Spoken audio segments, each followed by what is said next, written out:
all this that I've got going on here. And he used Dr. Tom, a great analogy and gave a great visual.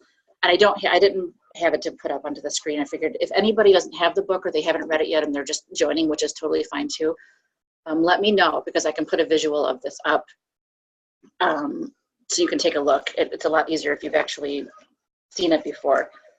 But the question in the analogy was, given the choice, would you rather have $1 million or a penny that is doubled each day for a month? So you have the choice. Do you want $1 million right now?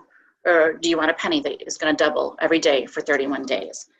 So ultimately, the better choice is the penny. And that's because over time, it built bigger than the $1 million.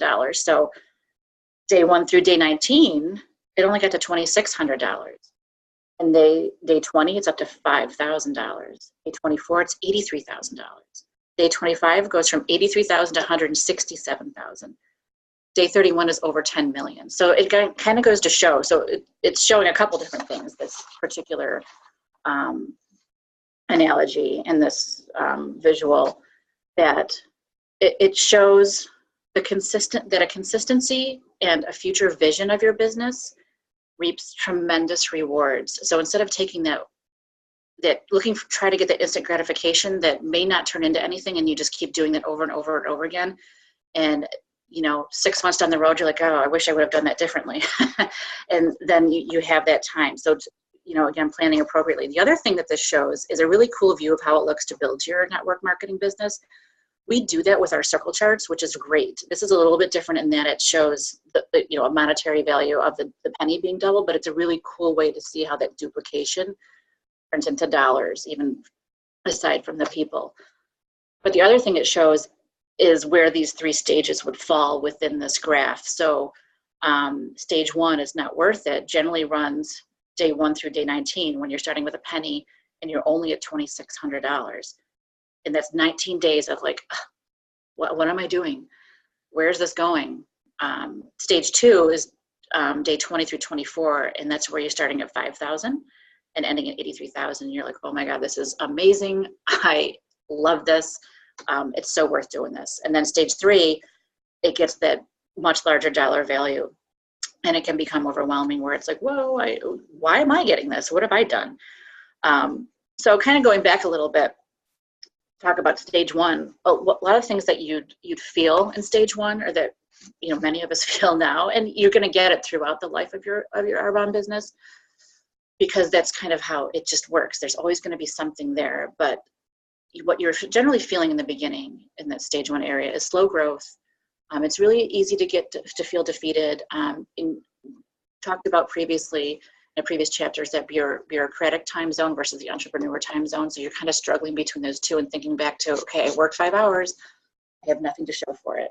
Instead of having that long-term view in mind, saying, okay, so what I'm doing now in 6 months will have a much bigger output than what I'm seeing right now.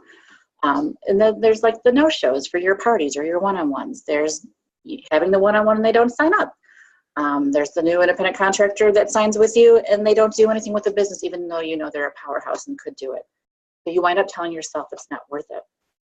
So some of the things you need to do to overcome that is, this is the longest and the hardest part is kind of that, and we'll talk about this in chapter 6, is the mindset is kind of pushing through that and having a realistic view of what your goals are, how much time you have to devote to them, and then being really comfortable with the progress you're making.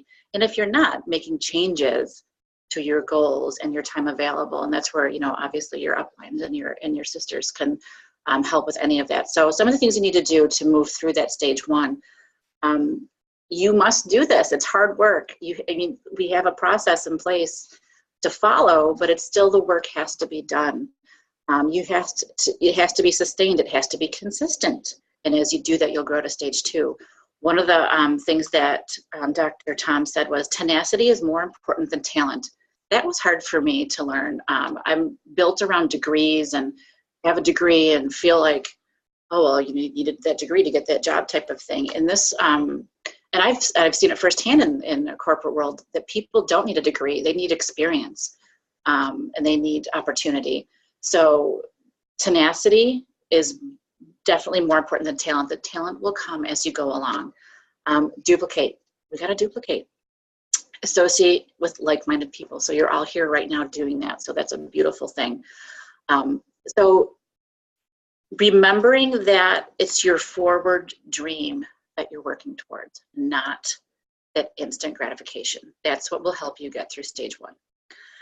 Stage 2, you start feeling the growth, and I had talked about that with the penny. In those financial returns, you're starting to feel good. So you're like, oh, this is great. So stage 1, you're like, this isn't working. I want to quit. Don't quit. This isn't worth it. Yes, it is. Stage 2, feeling the growth. It's starting to feel worth it now. There it is. I got it. You're feeling more confident. You've got momentum going. You're feeling that level of certainty that you didn't have before. Your vision's getting bigger. You're actually enjoying yourself. You might like the job now. So this is not even a job. It's something much more powerful, and you're liking it, and that's huge. So the one cautionary tale about stage 2 is don't slow down. Don't stop what you're doing. Don't let your business stop.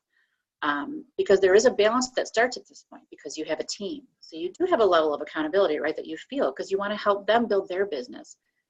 So you need to help them with their business, but you have to continue building yours. If you take that momentum and kind of halt it, assuming that your business is going to continue because others are doing it, the likelihood of your business slowing down and moving backwards is very high.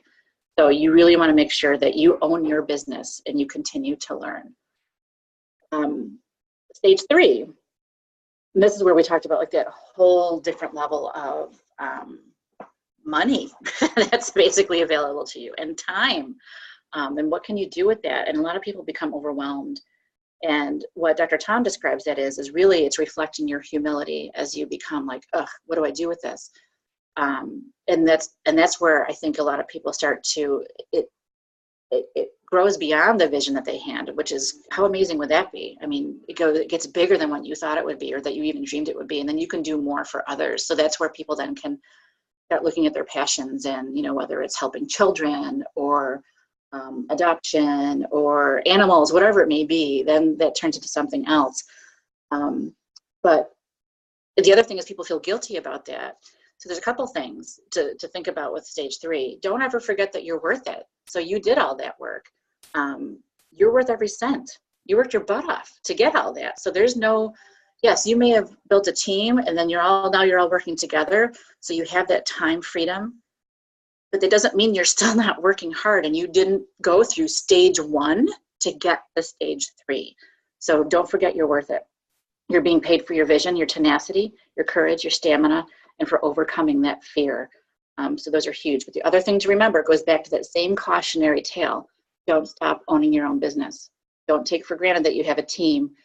Don't let your own momentum stop because you've gotten to that level. So that's huge. It's still your business to build. So if you had those crazy expectations, just like I did, you came in here, I'm going to be a millionaire and I'm not going to work all that hard at all. And okay, it's your leader and what the hell's going on here, people? So good. I'm glad you have that vision. That's great because now you have the tools to go and make them all happen. End of chapter 5. Moving on.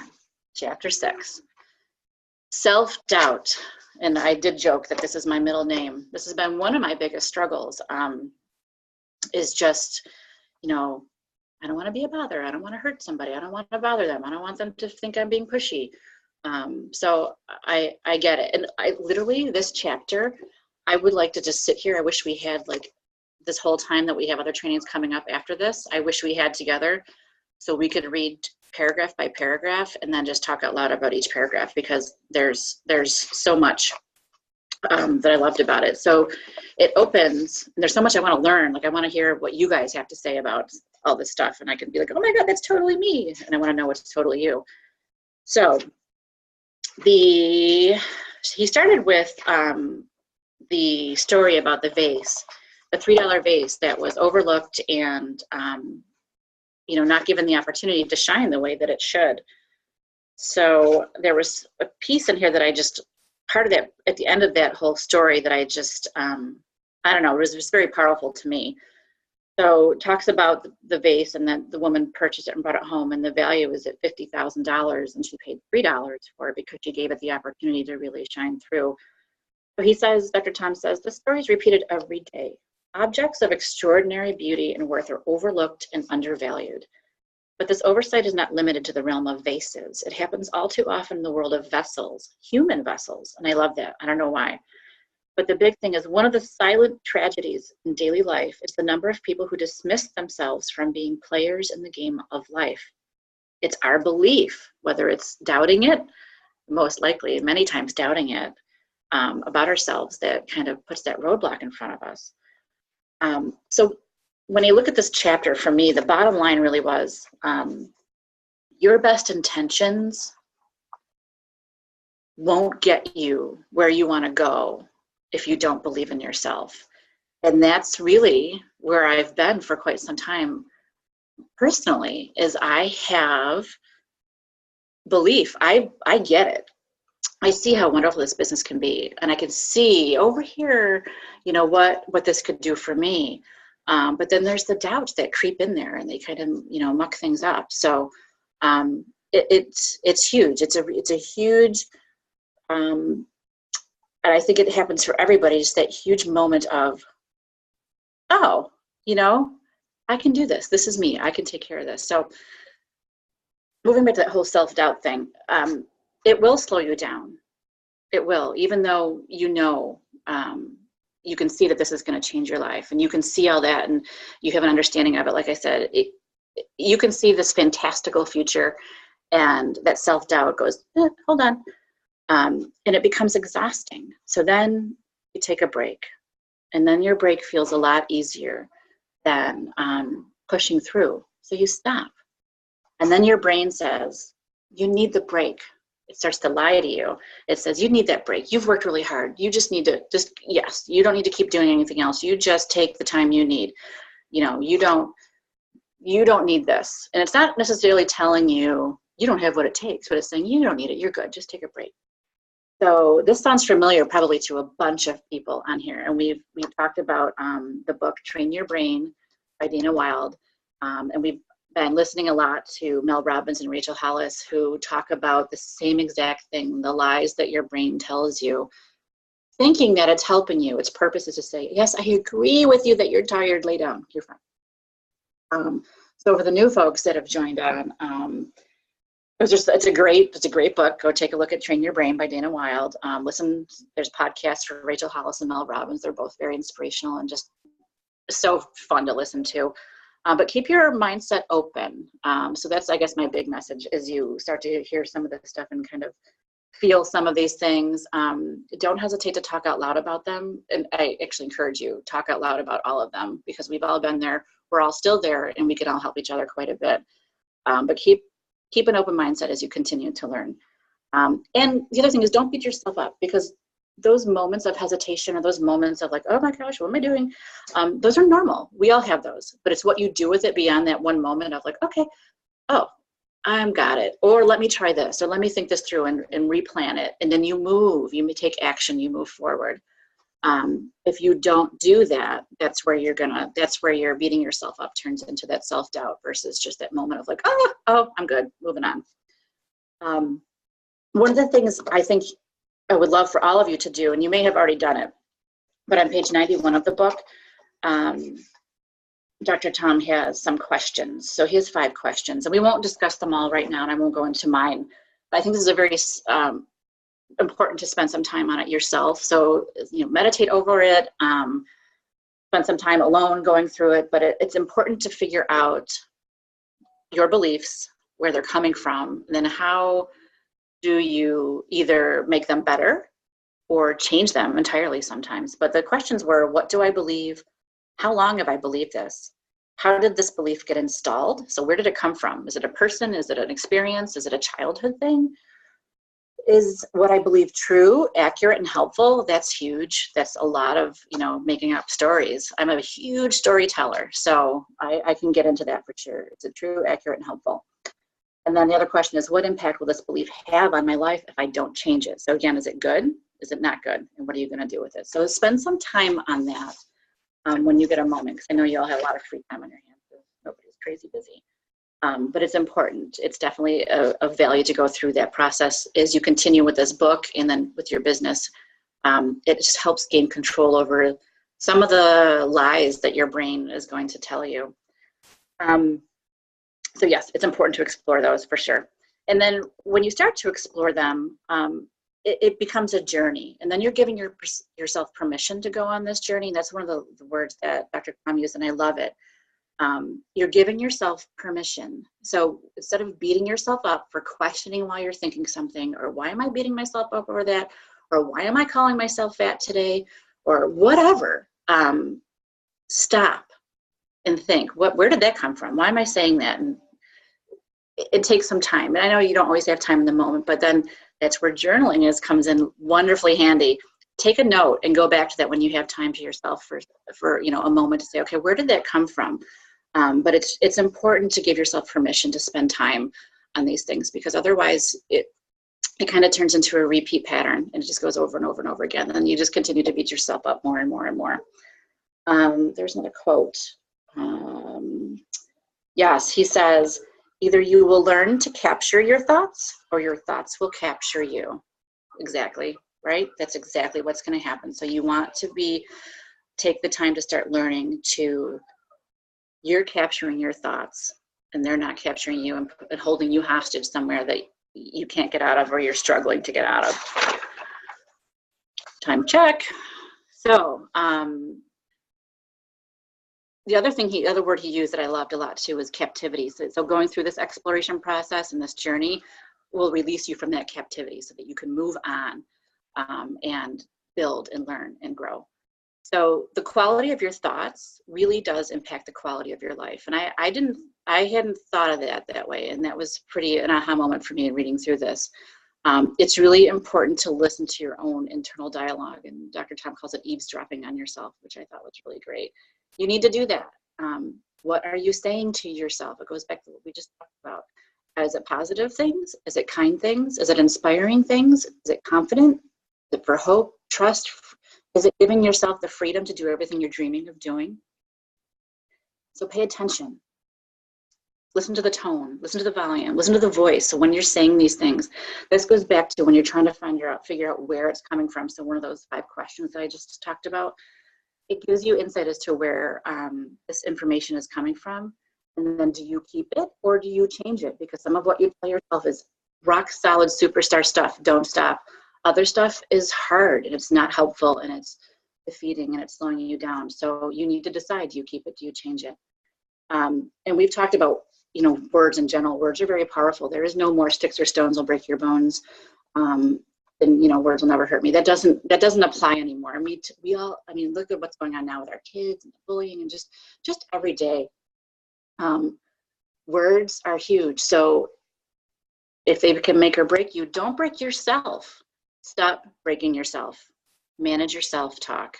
It's hard, but I'm doing it. And it's really interesting because I do. And I stop and I catch myself and I'm like, why'd you say that to yourself? And I'll go, and the whole weight thing, that's something I used to say to myself every morning. Hey, what are you doing, fatty, fat? Why are you so fat today?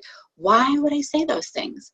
It's ridiculous what we do in our own brains. So, and when you start to manage it in your own brain, it helps you manage other people's words too. And it's not so much that you have to go confront them with their words.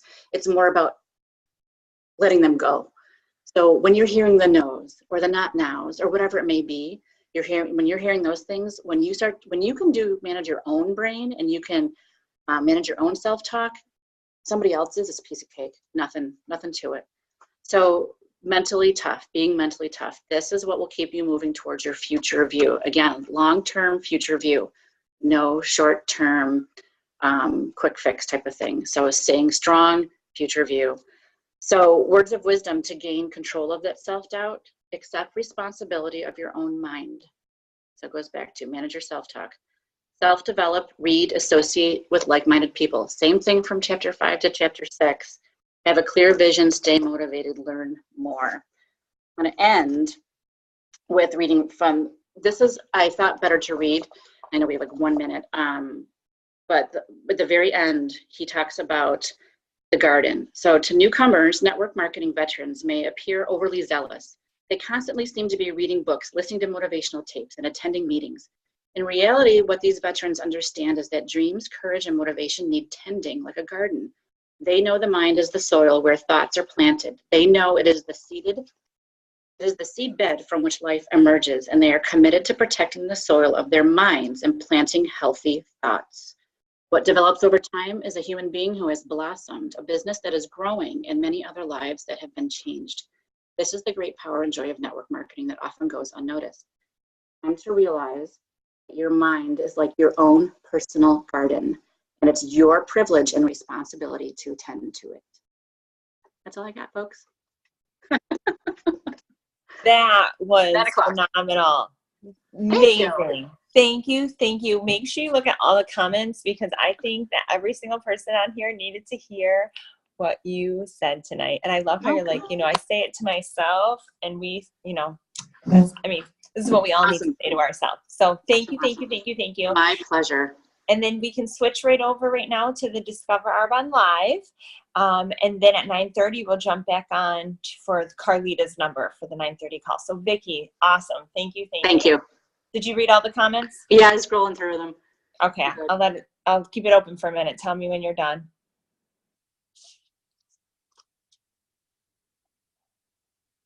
Yes.